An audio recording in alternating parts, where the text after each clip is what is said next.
Shalom bien-aimés dans les Seigneurs, je me nomme Trésor de Jésus.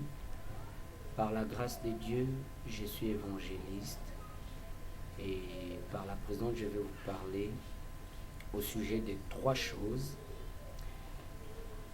qui doivent être nos piliers en cette année 2016. Sans plus tarder, nous allons lire dans les livres des 1 Corinthiens, les chapitres 13, verset 13. 1 Corinthiens chapitre 13, le verset 13, je lis au nom de Jésus. Or, maintenant, ces 3 choses demeurent, la foi, l'espérance, l'amour. Mais la plus grande de ces choses, c'est l'amour. Bien-aimés dans les Seigneurs, en cette année 2016, le Seigneur veut que nous marchions avec ces 3 choses. Premièrement, Saint Paul nous dit la foi. La foi, c'est le fait d'avoir confiance en Dieu. La foi, c'est le fait de s'appuyer sur Dieu pour vaincre, pour aller de l'avant. La foi, c'est la réponse que nous donnons à la question que Dieu nous pose. Crois-tu que je peux faire ça pour toi? La réponse que nous lui donnons, c'est ça, la foi. La Bible explique clairement dans les livres d'Hébreux chapitre 11 que la foi, c'est une démonstration des choses qu'on ne voit pas. Dans Hébreux 11, verset 6, la Bible dit « Sans la foi, il est impossible d'être agréable à Dieu. » La foi s'exprime de 2 manières. Elle s'exprime au travers de nos paroles, mais aussi au travers de nos actes. La Bible parle de notre père Abraham. Alors que Dieu lui avait donné le fils de la promesse dans sa vieillesse, Dieu lui dit « Abraham, sacrifie ton fils pour moi. » Et la Bible dit qu'Abraham obéit à la voix de l'Éternel. Il prit son fils unique, Isaac. Il emmena Isaac pour le sacrifier.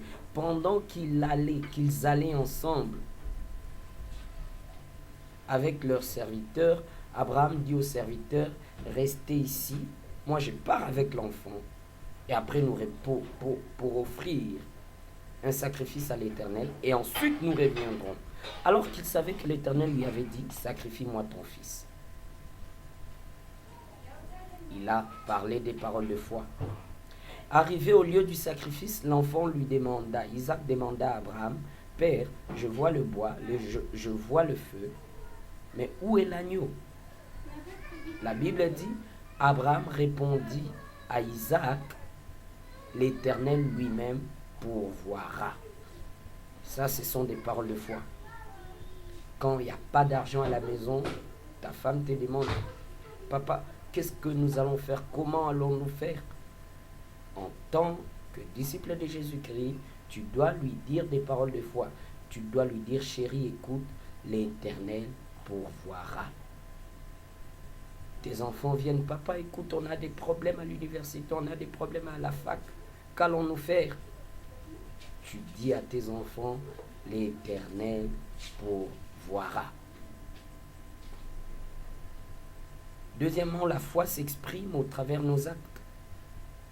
Saint Jacques dit, montre-moi ta foi sans les œuvres, et moi je te montrerai ma foi par les œuvres. Par exemple, une personne qui a besoin d'un emploi,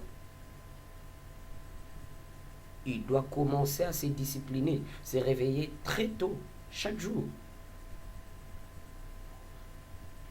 Il doit se discipliner en faisant des recherches dans des sites de recrutement, en parlant de ses qualités, de ses aptitudes aux autres.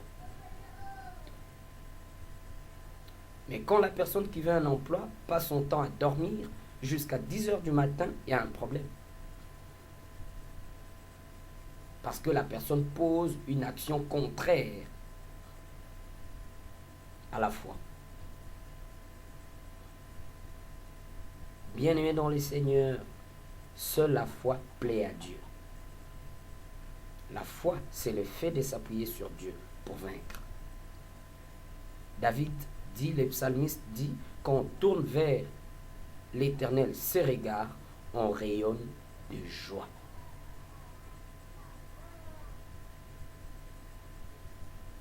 Deuxième chose, Saint Paul nous dit en cette année 2016, nous devons avoir l'espérance, l'espoir.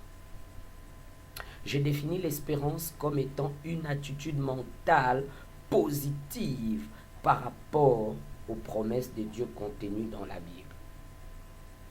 Bien aimé, nous devons lire la Bible, nous devons la méditer tout le jour, every day, avec révérence, avec respect, sachant qu'elle est la parole de Dieu. Elle dit ce que nous devons être en Christ Jésus. Elle est notre absolu, elle est notre fondement, elle est notre boussole. C'est elle qui nous guide. Jésus avait dit, les ciels et la terre, les cieux et la terre passeront, mais mes paroles ne passeront pas. Dans le livre de Nombre, la Bible déclare, Dieu n'est pas un homme pour mentir, ni un fils d'homme pour se repentir. Ce qu'il dit, ne l'accomplira-t-il pas? C'est ça l'infaillibilité de la parole de Dieu. Dieu ne ment pas, mon frère, ma soeur. Sa parole est vraie. Nous devons nous appuyer sur ça. Nous devons être positifs par rapport aux promesses de Dieu. Chaque fois que nous prions, chaque fois que nous allons à l'église, chaque fois que nous méditons la parole de Dieu dans nos maisons, nous devons avoir cette attitude mentale positiviste. C'est-à-dire, Dieu fera ce qu'il a dit qu'il fera dans sa parole. Pas de doute. Tous les coachs, tous les entraîneurs du monde vous le diront. Ils disent toujours à leurs joueurs, vous allez battre cette équipe, vous allez gagner, vous serez victorieux. Ne le craignez pas. C'est ça l'espoir. Ils communiquent des pensées d'espérance à leurs poulains. Et Dieu veut qu'en cette année 2016, peu importe les challenges dont tu vas faire face, mon frère, ma soeur, toi qui me suis, peu importe les défis qui s'élèveront, peu importe le problème qui viendront devant toi, sois conscient de ta foi. Résiste, persévère, insiste, sois patient avec ton Dieu, insiste dans la prière et les résultats viendront.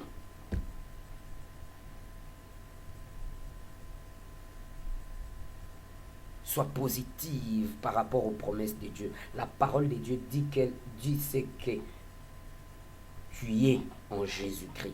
La parole de Dieu dit ce que Dieu a promis de faire pour toi. Sois positive par rapport aux promesses de Dieu et les promesses de Dieu s'accompliront dans ta vie. Troisième chose, Saint Paul nous dit, l'amour. Bien, la parole du Seigneur déclare, l'amour couvre une multitude de péchés. L'amour est une armure qui nous protège. Jésus avait dit, en ceci tous connaîtront que vous êtes mes disciples, quand il y a l'amour parmi vous. Dans 1 Corinthiens 13, verset 7, la parole du Seigneur déclare, l'amour croit tout, l'amour supporte tout, l'amour espère tout, l'amour pardonne tout. C'est tellement élevé, c'est tellement fort. Nous pensons toujours que nous connaissons l'amour, mais en réalité, on ne le connaît pas. La preuve, elle est là. Regardez nos musiciens, nos artistes, nos peintres. Ils essaient de peindre. Ils essaient de nous parler d'amour, depuis toujours. Mais ils n'y arrivent pas parce que l'amour est une personne. L'amour est une personne. L'amour est une personne. Dieu est amour. Alléluia. Dieu est amour. Alors que nous n'étions même pas aimables, alors que nous n'étions pas considérables, Dieu nous a aimés. Il nous a considérés. La Bible dit, car Dieu a tant aimé le monde qu'il a donné son Fils, son unique, afin que quiconque croit en lui ne périsse point, mais qu'il ait la vie éternelle. L'amour.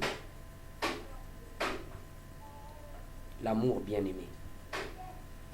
Dans le livre de Galates, chapitre 5, le verset 6, la parole du Seigneur déclare, En Jésus-Christ, ni la circoncision, ni l'incirconcision n'ont de la valeur, mais la foi qui est agissante par l'amour. La foi est agissante par l'amour. Chaque fois que Jésus faisait des miracles aux gens, il leur disait toujours qu'il te soit fait selon ta foi. La foi, c'est ce qui permet l'omnipotence de Dieu de se manifester dans nos vies.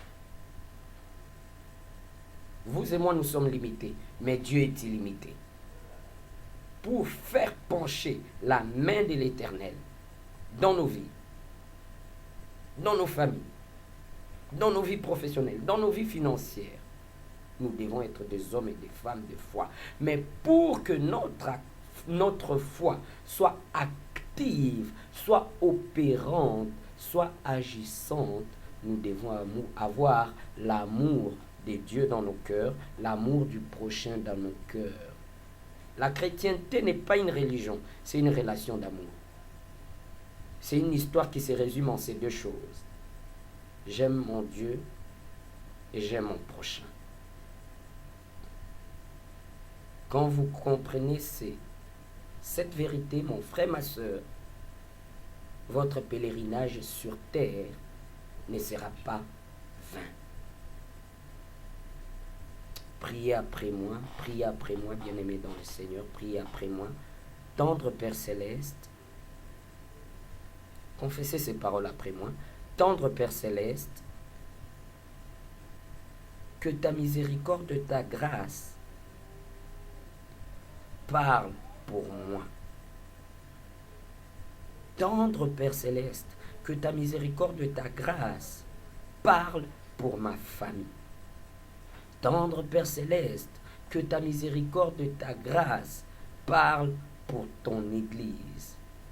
Tendre Père Céleste, que ta miséricorde, ta grâce parle pour ma nation. Dans le nom de Jésus-Christ, je les demande. Seigneur mon Dieu, vide-moi de mes doutes et remplis-moi de ta foi.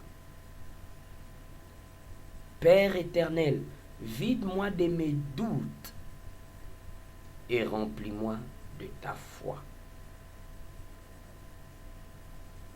Seigneur, vide-moi de mes inquiétudes, de mes soucis et remplis-moi de ton espérance.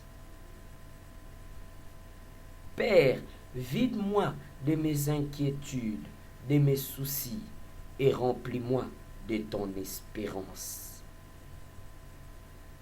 Ô Seigneur, vide-moi de ma haine, de ma colère et remplis-moi de ton amour du prochain.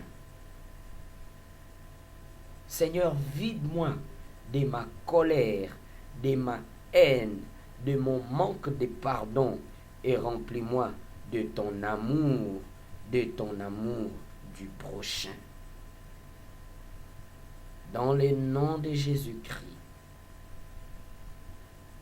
et dans le sang de Jésus-Christ, j'ai ainsi prié. Merci Père. Amen. Amen. Amen. Que l'Éternel vous bénisse, bien-aimés. Soyez bénis, soyez bénis, soyez secourus dans le nom